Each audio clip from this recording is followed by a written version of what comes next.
allume là. Attends, il a parlé.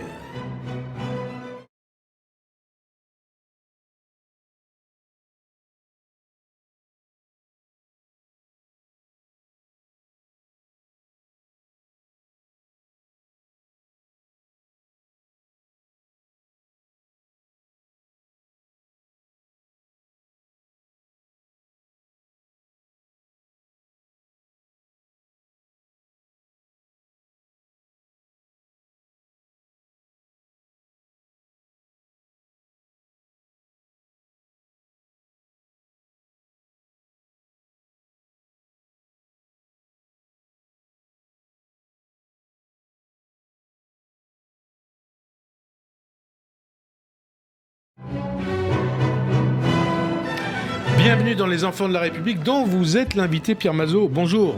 Bonjour.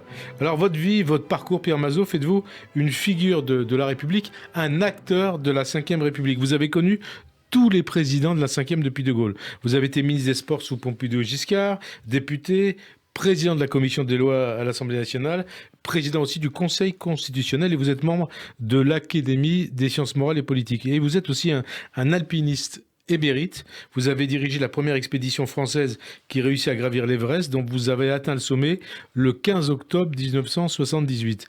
Est-ce juste de dire, Pierre Mazeaud, que vous avez baigné dans votre enfance dans une ambiance tant sportive qu'intellectuelle? Le sport Moi, et j'ai le beaucoup reste. aimé le sport. J'ai pratiqué beaucoup de disciplines sportives. Et évidemment, j'ai eu une passion très forte dans ma vie, c'est la montagne. Mhm. J'ai grimpé avec les meilleurs alpinistes du monde à l'époque, il y a longtemps donc, comme Bonatti, comme Lionel Terray, etc. Et c'était pour moi les plus grandes joies, comme parfois les plus grandes tristesses, dans Les la plus mesure grandes où j'ai connu des pépins difficiles. Voilà, plus grande joie comme plus grande tristesse, avec, je crois que c'était en 61, le pilier de Freinet. Au pilier du Freinet, c'était effectivement une date dans l'histoire de la montagne, Mhm. dans la mesure où nous étions 7 et il y avait 4 morts, les 4 étant mes meilleurs amis. Et l'un de vos amis est mort dans vos bras. Et le dernier jour, c'est-à-dire le 9e jour, on descendait du pilier du Freinet et Oggioni, un Italien que je connaissais bien, qui était de notre équipe, est mort dans mes bras, c'est vrai. Donc il y a 61 ans. 61 ans. 61. Et vous avez ces images en tête depuis. Ça m'est vous resté, quitte j'y pas. pense de temps en temps. Ouais. Et plus on se rapproche de la mort, compte tenu de mon âge, plus je me dis je m'en vais les revoir. Alors, sans la pratique du sport, sans l'amour du sport et de l'alpinisme, est-ce que, Pierre Mazeaud, vous seriez le même homme? Est-ce que vous auriez eu le même parcours? Le même, Parcours. ah ben j'aurais fait autre chose. Ouais. Mais le même parcours en politique. En politique. Ah, en politique, Est-ce que sport et politique, c'est quelque part, c'est un peu lié, c'est complémentaire? oh ben disons Pour que vous. le sport m'a aidé quand même à la politique, où j'étais connu quand j'étais député pour faire pratiquement toutes les séances de nuit, d'être très solide. Mhm. C'est vrai que ça m'a facilité l'exercice même de la vie politique. Mhm. De même que je crois que c'est grâce au sport que ça m'a conservé jusqu'aujourd'hui, où à 93 ans, je me trouve en face de vous. Ah oui, Alors que je vous ai connu il y a 30 ans. voilà. Mais vous n'avez pas changé, vous. Non, Alors ça va. j'ai empiré. Exactement. Hein, vous êtes d'accord. Qu'est-ce qu'il y a de commun entre l'alpinisme et la politique? Comment? Qu'est-ce qu'il y a de commun entre l'alpinisme et la politique, Pierre Mazeaud? Ben, des deux côtés, il faut des efforts. Ouais. Et alors, qu'est-ce que vous avez préféré dans votre vie? Vos réussites en montagne ou celles en politique? Oh, pour moi, la plus grande passion, c'est la montagne. Hein. Ouais. Alors, ben, j'ai beaucoup aimé la politique aussi. Mais c'était pas de la politique dans les appareils. Hein. Moi, tout ça, ça me fatiguait un peu. Mhm. Non, la politique, pour moi, c'était mes interventions à l'Assemblée nationale. J'ai beaucoup aimé l'Assemblée nationale. Et puis, je présidais la commission des lois. C'était une bonne équipe, tout ça. J'ai donc bien aimé. Mais je n'étais pas un homme d'appareil. Je faisais partie des comités centraux, des trucs comme ça. Mais enfin, je m'intéressais plus à mon travail comme parlementaire, à la tête notamment de la commission des La lois. commission de loi. Et quelque part, vous étiez aussi un grognard, Pierre Mazeaud.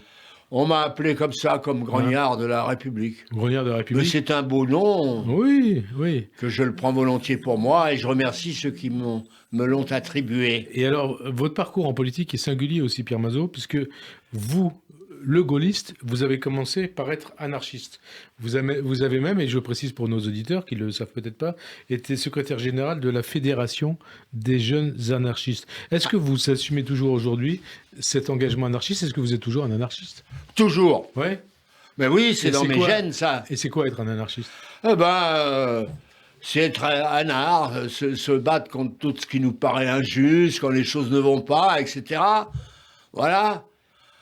Et donc? Eh ben, je reste un anarchiste de cœur, et des gens que j'ai servis comme Michel Debré, par exemple, quand je suis rentré à son cabinet, avant donc de rentrer comme parlementaire, de me présenter, Michel Debré savait que j'étais anarchiste et m'avait même dit, mais restez-le.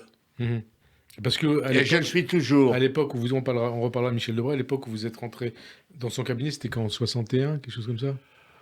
Oui, ça doit être dans ces années-là, mais alors ça remonte à 60 et quelques années. plusieurs décennies. Voilà. Alors, vous admettrez que ma mémoire, en ce qui concerne les chiffres et les dates, peut Oui, mais s'égarer quelque peu. alors, il me semble qu'à l'époque, il vous avait dit... Comment? À l'époque, Michel Debré vous avait dit « Je sais ce que vous faites, hein, puisque vous écriviez dans un journal anarchiste, continuez. » C'est bien ça, Absolument. hein? C'est ce qu'il m'avait dit. Oui, et alors? Et c'est la raison pour laquelle j'ai trouvé ça assez exceptionnel. Et je suis rentré, j'ai accepté de rentrer à son cabinet. Voilà. Et alors, rien ne vous prédestinait, Pierre Mazot, vous l'insoumis, à faire de la politique. La logique, je crois, aurait été que vous soyez professeur de droit dans la lignée de vos deux oncles, Henri et Léon Mazot. C'est bien ça? C'est vrai. De mon père également, qui était à la Cour de cassation, qui a fini à la Cour de cassation. Et alors? Et donc, et ça vous a manqué après ou pas? Non, j'ai commencé à préparer l'agrégation, puis j'étais très pris par la montagne et tout ça, je faisais beaucoup de choses. Alors, j'ai abandonné l'agrégation et je me suis présenté au concours de la magistrature et j'ai été magistrat. Pas très longtemps, dans la mesure où je suis rentré très vite au cabinet de Michel Debré. Après, j'étais au cabinet de Jean Foyer, qui était garde des Sceaux, etc., etc. Et alors, puisque vous parlez de Jean Foyer, Michel Debré, on va parler de De Gaulle, quels sont les personnages, les rencontres qui ont marqué votre vie, qui ont fait de vous la figure que vous êtes devenue, la figure de la République que vous êtes? D'abord, vous exagérez en disant figure de la République. Mais Non, enfin, je ne crois pas. bon, Je crois pas. Allons-y. ça fait partie de vos exagérations coutumières, Ouais. n'est-ce pas? Non, j'ai eu de la chance dans ma vie de pouvoir travailler avec des gens comme ceux que vous avez nommés. Le général de Gaulle, je ne peux pas dire que mes relations étaient les mêmes que celles que j'aurais avec Michel Debré et avec Jean Foyer. Le général, je l'ai vu seul 3 fois. Je dois dire que j'étais très impressionné. C'était quand même un personnage hors du commun. D'autant plus qu'à Un homme l'époque, exceptionnel. à l'époque, vous aviez une trentaine d'années. Voilà, Hein? tout juste 30 ans. Quant à Michel Debré, pour moi, c'était un véritable père. C'est lui qui m'a introduit et amené dans la politique. Et nous sommes restés toujours très, très proches. J'aimais beaucoup Michel. Et quand Michel a quitté Matignon, c'est-à-dire n'était plus Premier ministre, il a été remplacé par Georges Pompidou, Michel m'a dit, vous allez aller chez Jean Foyer, garde des Sceaux. J'étais très content dans la mesure où Jean Foyer avait été reçu à l'agrégation par l'un de mes oncles qui était président du jury à l'époque, du jury d'agrégation. Et ça crée des liens. Comment? Ça crée des liens. Ça crée des liens. D'ailleurs, entre les juristes, il y a des liens. C'est Ouais, incontestable, comme il y en a entre les journalistes. éventuellement. Je pense que vous en avez aussi. Éventuellement. Éventuellement. Éventuellement. Ah, Ouais. Alors, et tout commence par l'école républicaine dont vous êtes un enfant. L'école républicaine de votre enfance, Pierre Mazot, est-ce qu'elle existe toujours aujourd'hui? Est-ce que c'est la même? non, vous vous rendez compte, l'école, pour moi, ça remonte à 8-9 décennies. Hein. Oui, mais vous l'avez en tête. Vous Mais avez je l'ai en tête parce que j'ai de bons souvenirs de l'école. J'étais à Grenoble. Mon père était magistrat à cette époque à Grenoble. Et j'avais beaucoup de petits camarades. On était très libres à l'époque. On commençait à faire du ski. On était des enfants, tout ça. C'était très sympathique. Par contre, je ne peux pas dire que j'étais un bon élève. J'étais plutôt un mauvais élève. Je préférais aller faire du ski, marcher dans la montagne, même quand j'étais très très jeune, plutôt que d'aller à l'école au lycée Champollion à Grenoble. Mais enfin, c'était une école, comme vous l'avez dit tout à l'heure, qui était républicaine, où c'est vrai, il y avait une discipline qui était respectée, il y avait une collectivisation qui était importante, entre des gens, évidemment, de milieux différents. Et puis il y avait le respect des professeurs aussi. Et puis il y avait le respect des professeurs, on se levait quand on était jeune, dans le début de l'école, on se levait quand le professeur arrivait. Ça manque aujourd'hui? Bah, je crois que ça manque, en fait. Et ça manque au sein même de la société, partout, le respect. Partout. C'est une valeur qui a moi-même disparu. qui ai fait beaucoup de conférences de droit, il y a 30 ou 40 ans, je ne dis pas que les jeunes étudiants se levaient quand je rentrais, mais enfin, il y avait un certain silence, une certaine forme de respect avec un aspect sympathique des choses, car je m'entendais bien avec eux. Tandis qu'aujourd'hui, c'est plus tout à fait ça. Et c'est dû à quoi? À des évolutions de la société où il y a une perte incontestable, parce que la société est malade, une perte de certaines valeurs. Je ne veux pas faire de morale ici, mais il est incontestable que, pour une multitude de raisons, auxquelles d'ailleurs les gouvernements, quels qu'ils soient, depuis 30-40 ans, n'ont pas fait suffisamment d'attention. Et aujourd'hui, on n'a plus tout à fait une école véritablement républicaine, puisque il y a des professeurs, des jeunes professeurs qui débutent, qui se font injurier, on en vient même parfois aux mains. Et je ne parle pas, mais ça c'est autre chose, c'est le terrorisme, c'est l'affaire Paty. Mais enfin, tout ça est rentré un petit peu dans les mœurs nouvelles au sein de l'école. Et je le regrette car toute la société dépend effectivement du travail qui débute à l'école. Alors, il faudrait qu'on ait des hommes d'État et notamment des ministres particulièrement compétents pour remettre un petit peu d'ordre là-dedans, sans contrainte particulière.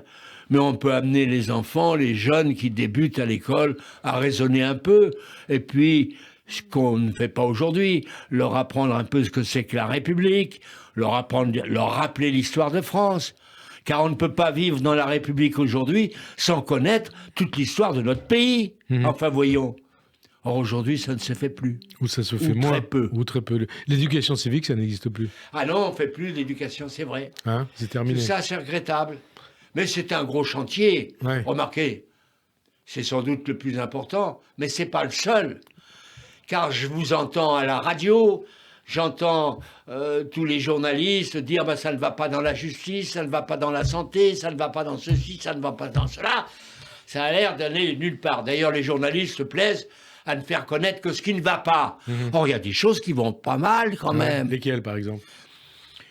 Bah, je trouve que la situation et les prises de position d'un président de la République ou des différents présidents de la République qui se sont succédés n'est pas toujours à rejeter. Je suis malade d'avoir entendu des journalistes nous expliquer que M. Macron, avec lequel je ne suis pas toujours d'accord, mais M. Macron n'aurait pas dû voir Mme Mélanie. Ouais.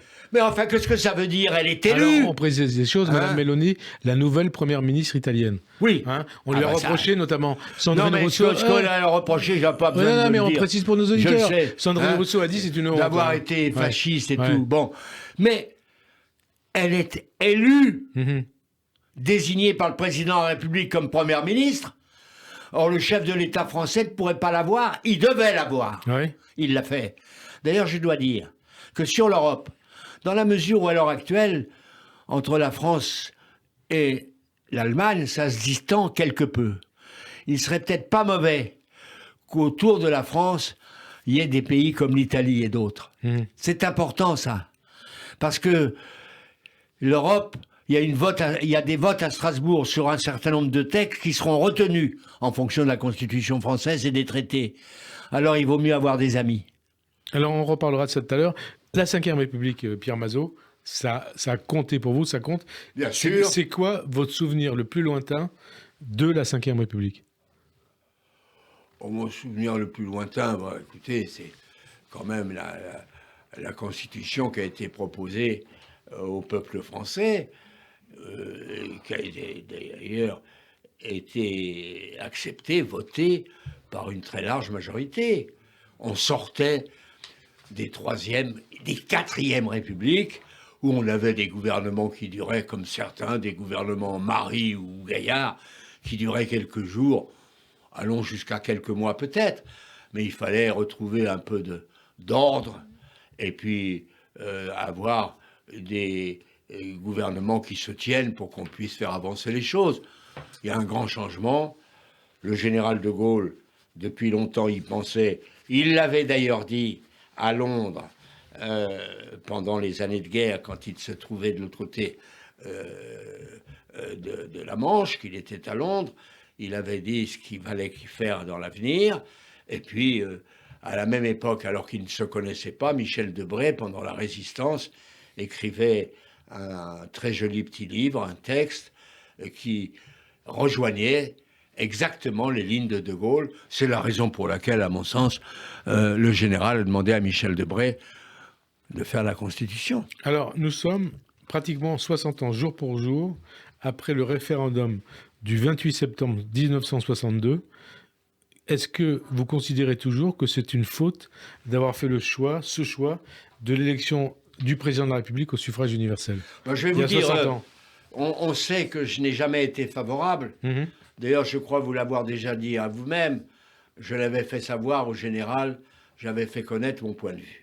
Et c'était une rencontre Ceci avec étant, lui. Oui. Je sais qu'on ne changera pas, on ne reviendra pas. Ça restera dans la Constitution. Or, je m'aperçois quand même aujourd'hui, tout en sachant qu'encore une fois, on ne changera pas, c'est, soi-disant, l'élection qui intéresse le plus les Françaises et les Français, ce qui est d'ailleurs parfaitement inexact, et là je m'adresse aux journalistes, il est de ceux qui le disent, car en réalité, quand on regarde la dernière élection présidentielle, c'est encore l'abstention qui jouait beaucoup dans les élections locales, etc. Elle a joué dans la dernière élection présidentielle. Ce qui m'interroge, moi, ce qui me pose un problème. Et vous interroge de quelle manière? Ce qui amène des gens, quand même, et parmi des juristes, à réfléchir sur l'élection elle-même. Dans la mesure où il semble que les Français se soient désintéressés quelque peu de l'élection présidentielle, comme ils se désintéressaient déjà des élections locales, notamment, voire même parlementaires. Bon, mais on n'y reviendra pas. C'est le chef de l'État. Il sera encore, et pendant longtemps, je pense, élu. Alors se pose un autre problème. Dans la mesure où, ayant la plus forte légitimité, parce que élu par l'ensemble du peuple français. Le président de la République. Je parle de l'élection présidentielle. Les Français finissent par considérer que le président de la République a toutes les prérogatives, a tous les pouvoirs, ce qui n'est pas vrai. Dans la Constitution, le président de la République n'est pas Jupiter. Mais peu à peu, et depuis un certain temps notamment depuis M. Sarkozy, et puis par la suite, il est certain que le président de la République considère lui-même qu'il a toutes les prérogatives. Alors se pose la question de savoir à quoi sert le Premier ministre. Je ne suis pas le premier à poser la question. Est-ce qu'il faut le maintenir ou pas? Est-ce qu'il faut le maintenir ou pas? Et vous dites quoi? Dans la mesure où, après tout, un président de la République avec un très bon cabinet pourrait gouverner le pays. Mais il reste l'article 20 de la Constitution. C'est le gouvernement qui détermine et conduit la politique de la nation. C'est la grande idée de Michel Debré, qui était d'ailleurs un parlementaire. Eh bien, effectivement, le président de la République donne les grandes orientations. Il a l'occasion de le faire d'ailleurs dans sa campagne électorale. Et s'il est élu, on maintient ce qu'il a dit dans la campagne électorale.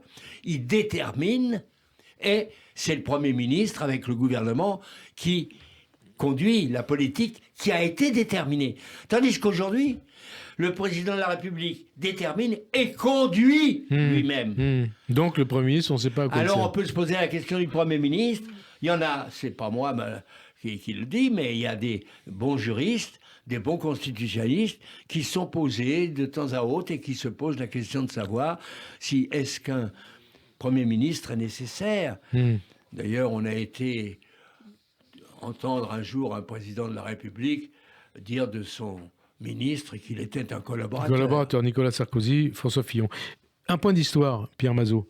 Comment? Un point d'histoire. Oui, si Quand- je peux, j'ai plus beaucoup de mémoire. Oui, mais Je vous ne veux avez, pas vous rappeler mon âge. le vous connaissez. avez dit au général de Gaulle que vous étiez opposé à l'élection du président de la République au suffrage universel. Oh, j'ai pas dit comme ça. Oui, je suis mais opposé, oui, bon, enfin, c'est vous qui allez nous dire ce que vous lui avez dit et ce qu'il vous a répondu. Non, je lui ai... Et c'était une mission pour le compte de Michel Debré. Non, c'est Michel Debré qui avait souhaité que je voie le général et qui avait donc demandé au général de me recevoir.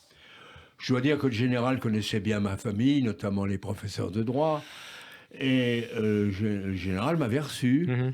Bon, alors il m'avait dit, Mazot, ben, j'ai dit, mon général, voilà, c'est au sujet de la présidentielle, vous savez que je suis proche de Michel Debré, je viens vous voir pour vous dire, dans la mesure où je commence à faire des conférences à la faculté de droit, ce qu'on pense un petit peu parmi les étudiants avec lesquels je parle de l'élection présidentielle, si elle doit se faire.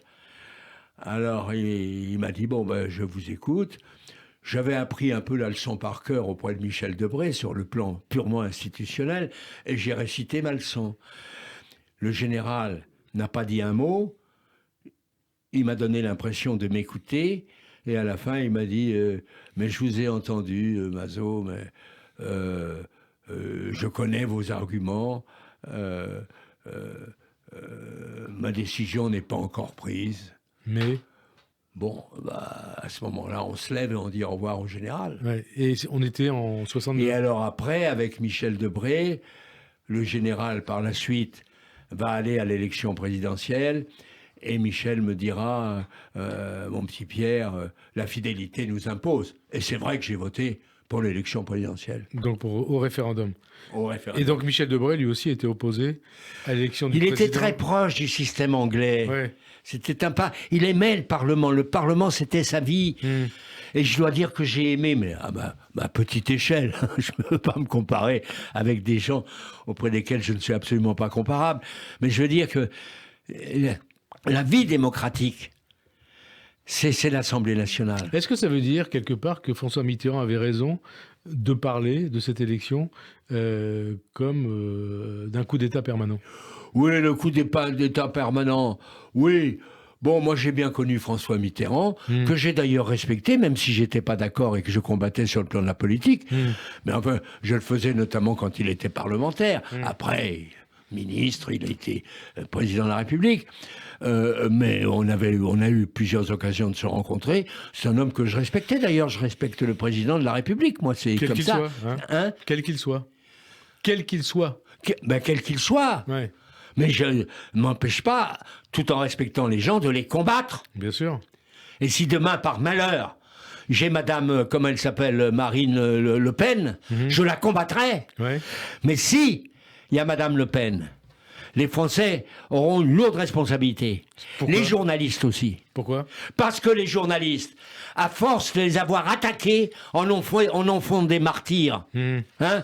Et moi, je ne suis pas d'accord avec les journalistes de gauche ou de droite qui continuent à attaquer sans arrêt. Le mieux, c'est de ne pas en parler. Et puis, c'est tout. Tandis que maintenant, il faut faire attention. Hein? Elle a quand même amené 89 députés. Ouais. Plus que Mélenchon. Donc ça veut dire que dans 5 ans, ça peut être elle. Mais, Hein? et je dis au président de la République, à M. Macron aujourd'hui, c'est ça qu'il faut combattre. Éviter les extrêmes. Voilà. C'est l'objectif. Comment? Ça doit être l'objectif du président aujourd'hui. Sur le plan intérieur. Ouais. Mais oui. Hein? Et de quelle manière on fait ça? Il faut répondre aux attentes des Français.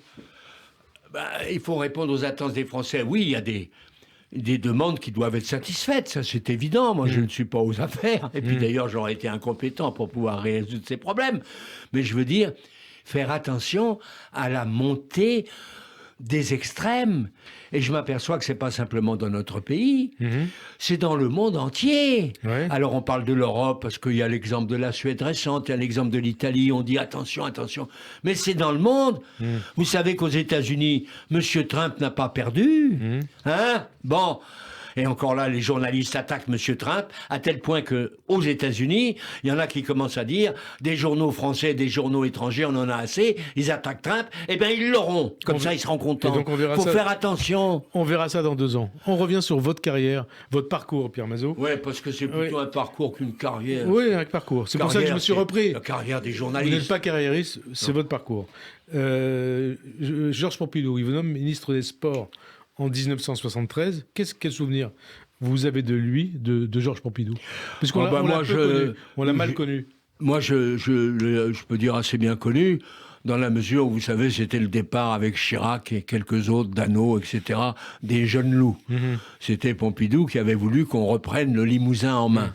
Alors, il avait toute une équipe de jeunes, avec Chirac, Dano, Charbonnel, etc. Et c'était une période merveilleuse. Alors, j'ai été au gouvernement, petit ministre, bon, mais Pompidou m'avait beaucoup soutenu dans une réforme que j'aurais voulu, mais qui n'est toujours pas atteinte aujourd'hui. Je voulais que, comme les autres pays au monde, les petits collégiens français et françaises aillent à l'école le matin pour les disciplines intellectuelles et l'après-midi au sport ou à la culture, dans un bon cinéma. Un peu comme dans les pays anglo-saxons. Voilà, exactement. Ou en Allemagne, je crois. Eh bien, j'avais tout le monde contre moi. Pompidou me soutenait à mort, parce que c'était les idées de Pompidou. Et ça s'est jamais fait. Hein. Et ça s'est jamais fait. Alors, c'est dommage, parce que nous sommes un peu une exception, où on fait travailler les gosses le matin, et puis à nouveau l'après-midi, après le déjeuner. C'est plus possible. Alors, il serait mieux sur les stades, il serait mieux dans les musées, il serait mieux au théâtre ou ailleurs. Voilà. Alors, Pompidou, après Pompidou, vous êtes aussi ministre de Giscard. Je suis avec Giscard, il m'a gardé. Que vous avez retrouvé au Conseil constitutionnel.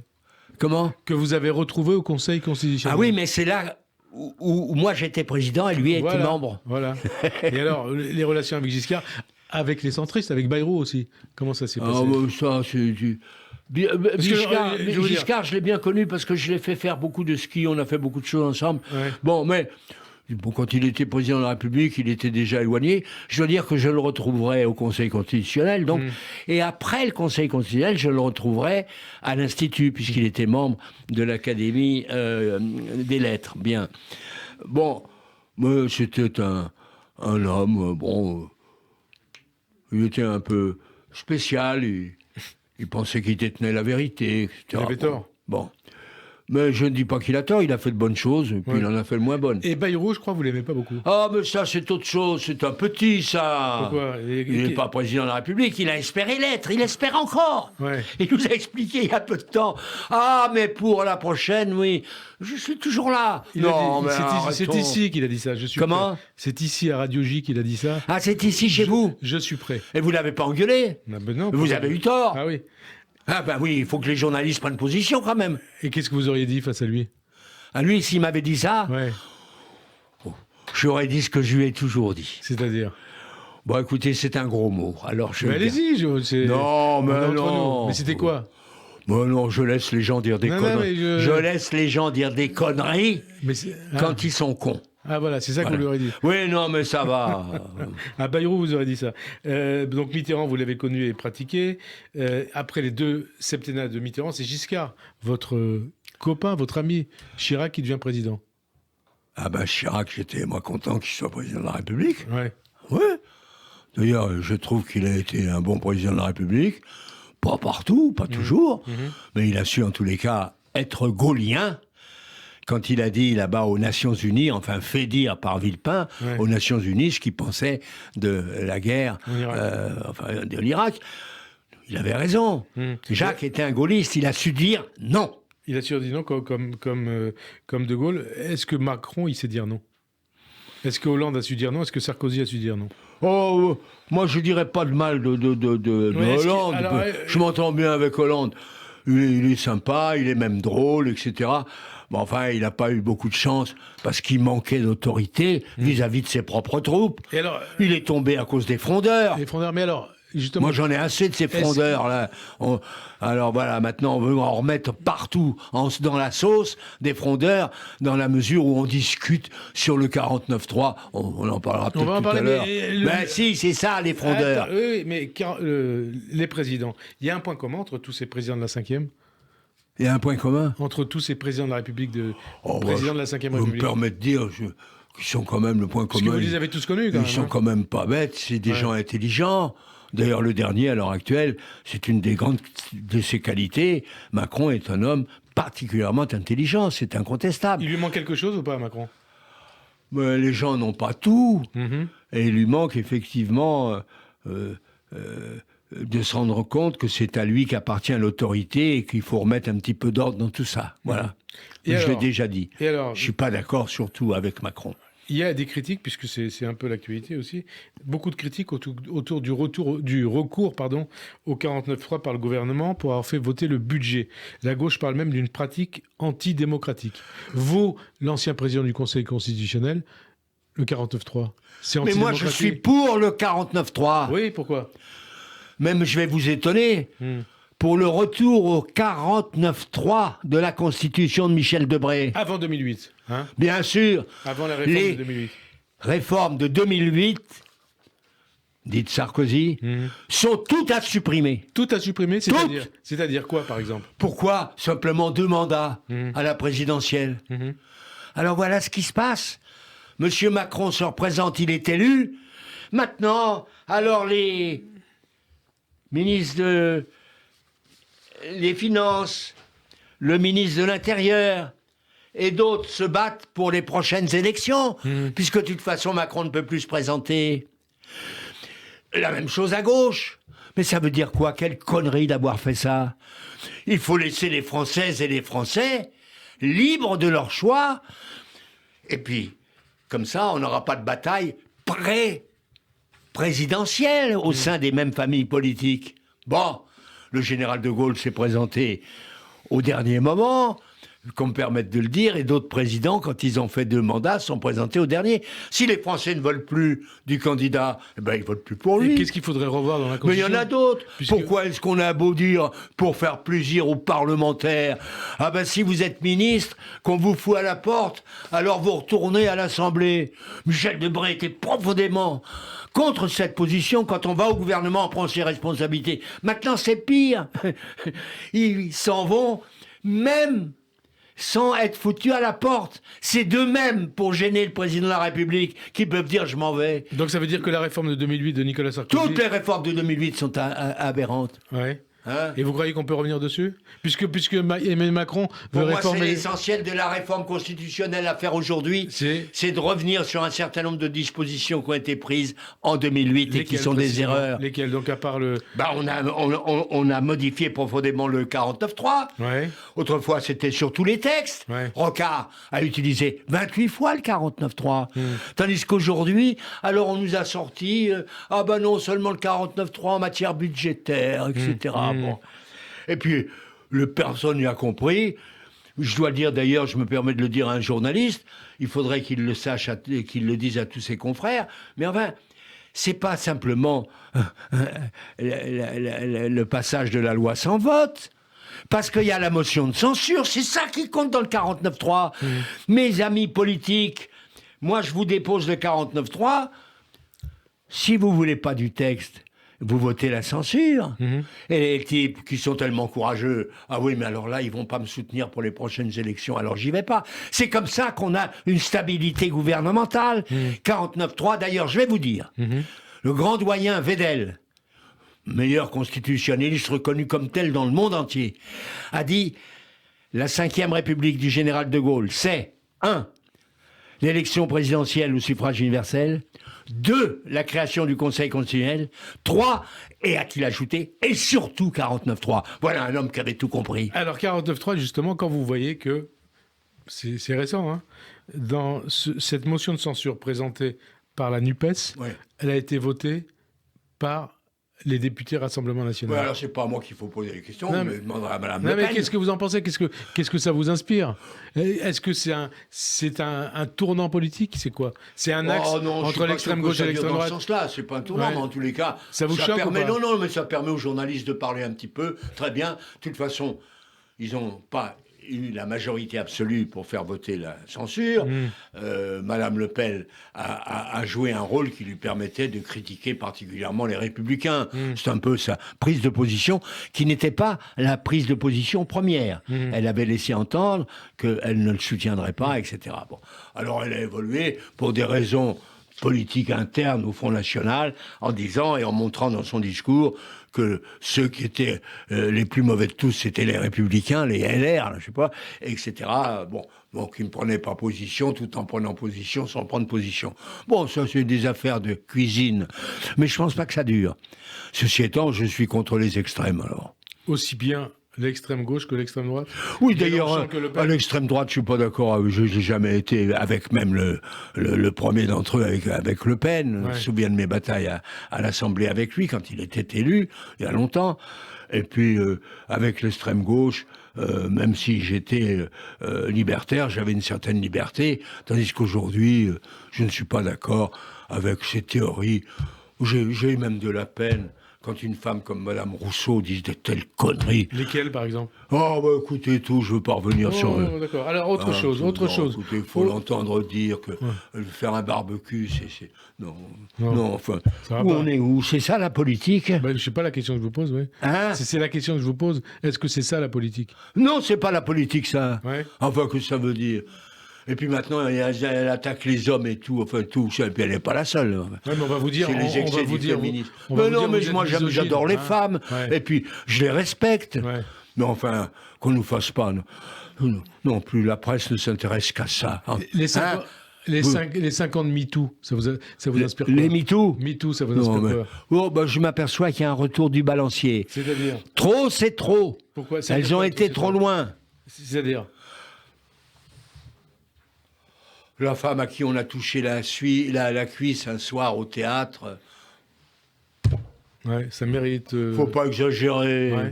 Enfin, quoi?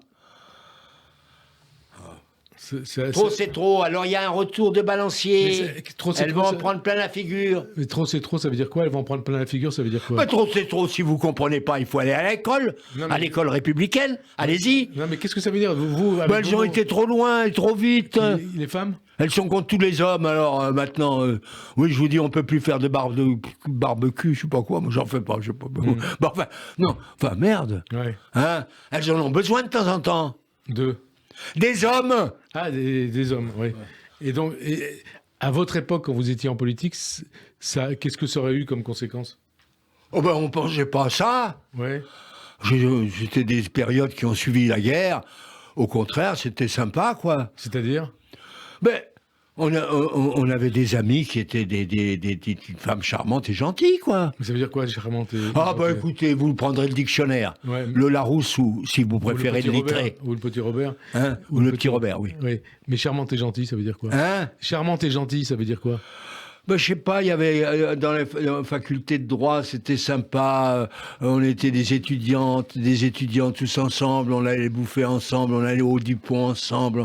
C'était sympathique. On allait au cinéma le soir, au Champollion, ensemble. Enfin, il y avait une vie sympathique. Vous dites aujourd'hui, il y a même dans les facultés des regards que je n'approuve pas parfois de la part des femmes vis-à-vis des hommes. Il faut faire attention. Mais de toute façon, j'ai pas d'inquiétude. Je ne serai plus là pour le voir. Je suis trop vieux, d'accord.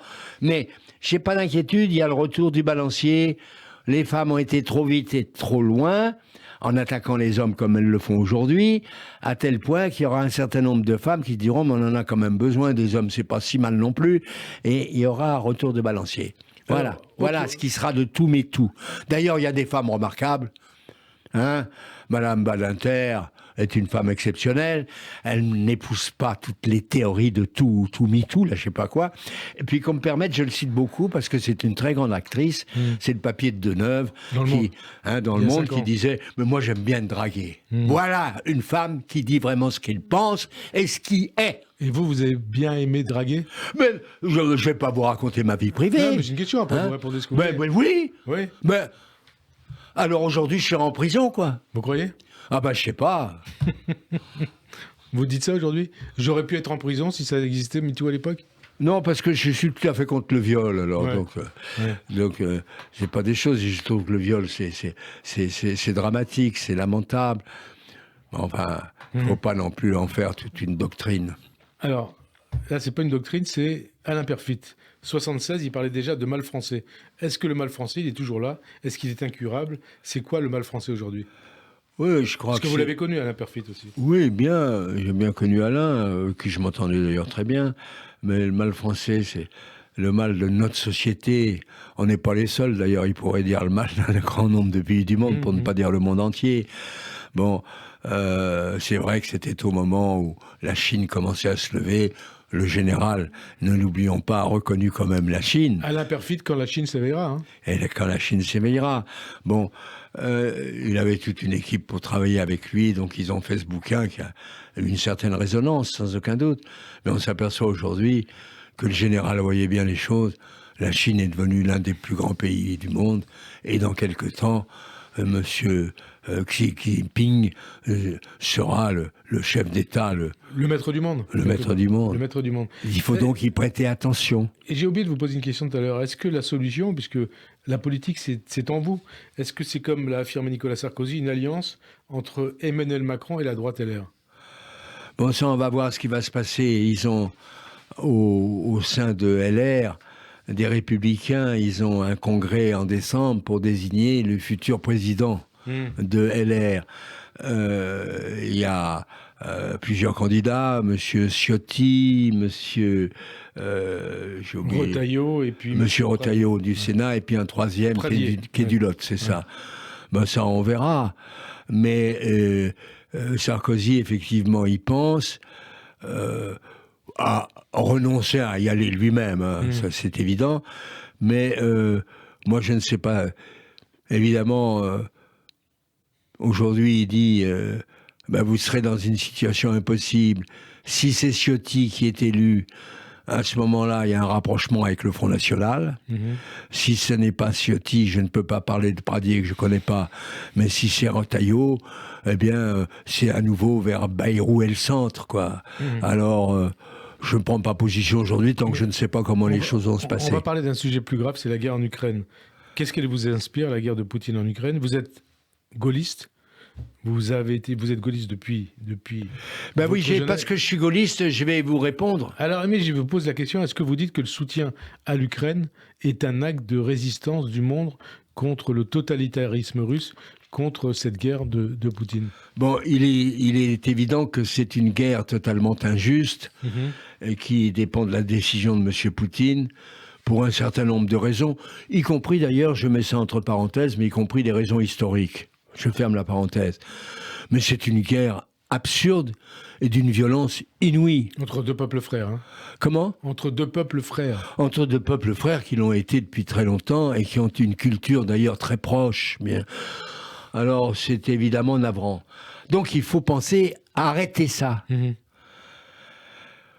Vous parlez de Gaulle, je pense que De Gaulle aurait eu l'illumination nécessaire pour l'arrêter, pour l'imposer. Ouais. Parce qu'il avait un poids dans le monde entier. Souvenez-vous, sur le Vietnam, du temps des Américains, quand il va faire ce grand discours à Phnom Penh en leur disant « arrêtez ». Bon, De Gaulle était entendu. Il y a l'Algérie aussi, mais bon, on va parler de l'Ukraine. Mais aujourd'hui, on n'a pas une position claire. C'est la France et la France, et puis les autres pays européens, qui d'ailleurs aujourd'hui, ces pays européens, voilà une chose que les journalistes devraient retenir, vont se séparer. Vous avez déjà des pays en Europe, on l'a vu à Prague, il n'y a pas tellement longtemps, ils disent c'est bien joli, mais on va avoir froid cet hiver, on ne peut plus aller en bagnole, il n'y a plus de machin, alors après tout, est-ce qu'il faut continuer à aider Zelensky ? Ça commence. La question, justement, c'est une question que je voulais vous poser. Est-ce qu'il peut y avoir un retournement dans l'opinion ? Est-ce que en France, il n'y aura pas de retournement sur le plan politique. Il y aura peut-être dans l'opinion publique des gens qui diront maintenant arrêtons. D'autant plus qu'il y a des extrêmes, les extrêmes en France, qui n'ont pas la même conception que le président de la République et qu'une grande partie de la majorité des Français. Les Français aujourd'hui sont pour soutenir M. Zelensky. Moi, je tire mon chapeau face au courage des Ukrainiens à l'heure actuelle qui se vont bombarder et tout ça. Et tout. vous dites, il faut que ça s'arrête à un moment donné. Il faut que ça s'arrête. Alors, ça, je ne connais pas, je suis incapable de vous en parler, mais aucun des deux ne veut se mettre autour d'une table. Alors, j'ai peur que ça dure. On arrive à la fin de cette émission, Pierre Mazeaud. À 93 ans, vous l'avez dit à plusieurs Oui, reprises. oui. Répétez-le pour qu'on vous entende bien. Mais ça pèse l'âge? Comment? Ça pèse l'âge, Pierre Mazeaud? Non. Oui, ça pèse parce qu'on marche moins bien, parce que on n'a plus les mêmes exercices du temps de sa jeunesse, n'est-ce pas? Je ne comprends pas. Hein? Vous ne comprenez pas? Je vous expliquerai, je ferai un dessin tout à l'heure quand on aura fini. Non, mais je vais vous dire, des gens souvent me posent la question face à la mort. Ouais. Oui, alors... la mort, on y pense. On y pense Mais j'ai pas peur. Vous n'avez pas peur? Non. Parce que j'ai eu les grandes joies dans ma vie, j'ai eu de la chance, beaucoup, beaucoup, et des joies en montagne, où j'ai vu des gens mourir. Au contraire, je me dis, je m'en vais maintenant les retrouver, il est grand temps. D'ailleurs, ils me téléphonent de temps en temps, de là-haut du ciel, ils me disent, dis donc, tu fais durer le plaisir, hein. Allez, viens vite nous voir. Et vous avez envie de vite les retrouver? Je dis quand même au petit Jésus, s'il existe, encore quelque temps, parce que je vois un peu les évolutions politiques dans ce pays, quand même. Voilà. Au moins jusqu'à la prochaine présidentielle. Au moins jusqu'à la prochaine présidentielle, ça vient vite alors. Ouais. Hein? Et quand vous partirez, qu'est-ce que vous voulez qu'on retienne de vous, Pierre Mazeaud? Ouais, on retiendra rien, sauf dans le monde de l'alpinisme, sûrement, où j'ai marqué une époque avec des maisons, les Bonatti, Terret, tout ça. Puis c'est là où j'ai eu le plus de bonheur. Mais vous voulez peut-être qu'on retienne quelque chose de vous? Qu'on dise Pierre Mazeaud, c'est quoi? Je sais déjà, peut-être que dans l'avenir on en pensera, mais ça m'est égal qu'on en pense, on en parle ou pas, mais je veux dire, je n'ai pas été un mauvais député, j'étais connu comme un bon député, je gueulais peut-être un peu trop fort à l'Assemblée parce que j'avais pas besoin de micro, c'était ça, une voix forte. Ouais, une voix qui porte. Mais non, et puis, non, j'étais bien à la commission des lois, c'était une équipe d'amis, quelles que soient les opinions politiques et les groupes auxquels on appartenait, et puis j'ai retrouvé cette même composition au Conseil constitutionnel où j'étais plein de bonheur. Voilà. Merci en tout cas Pierre Mazeaud d'avoir répondu. C'est moi, monsieur Aziza, qui vous remercie. Merci surtout de nous avoir fait partager cette mémoire, votre mémoire de la Ve République, et puis votre mémoire depuis la guerre, depuis la Deuxième Guerre mondiale. Bonne fin de journée sur Radio J. Oui, ça veut dire que, encore une fois, vous avez besoin d'insister quand vous parlez de la dernière guerre, c'est vrai. Je suis quand même, j'ai un certain âge. Et un certain parcours, une certaine expérience, une mémoire. Allez, à bientôt. Merci.